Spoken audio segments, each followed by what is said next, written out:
For NJ Advanced Media, I'm Connor Hughes. Well, another week of Jets training camp practices is right about upon us. This set, I should say, leading up to the Jets' third preseason game against the New York Giants, the dress rehearsal, if you will. Starters will see a little extra time.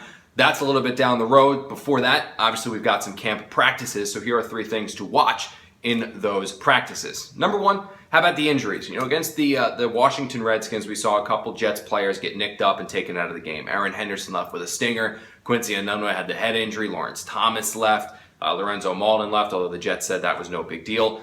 Are those guys going to miss any time? Are these injuries that could potentially linger into the regular season?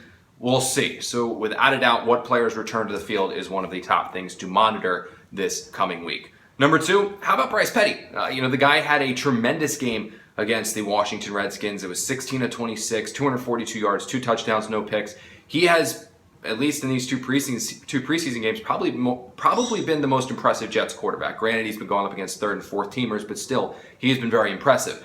Todd Bowles said after the game against Washington that every position is open and every spot is up for grabs. So does Bryce Petty actually have a legitimate shot to be the Jets' number 2 quarterback? Well, we might get a chance to see it this week if he takes additional reps with the second team and then gets reps with the second team as well in the game against the Giants. And number 3, how about Jalin Marshall? He's kind of been a guy who was a camp legend. A ton of people were talking about him early on, and in the first preseason game he had that long kick return, but since then he's kind of come back down to reality a little bit and hasn't been as explosive as he used to be. Against Washington, he dropped a couple passes, didn't really go over the middle, and maybe some red flags were raised. Does he return to form? Does he get back to the dominant player we saw the first 13, 14 training camp practices?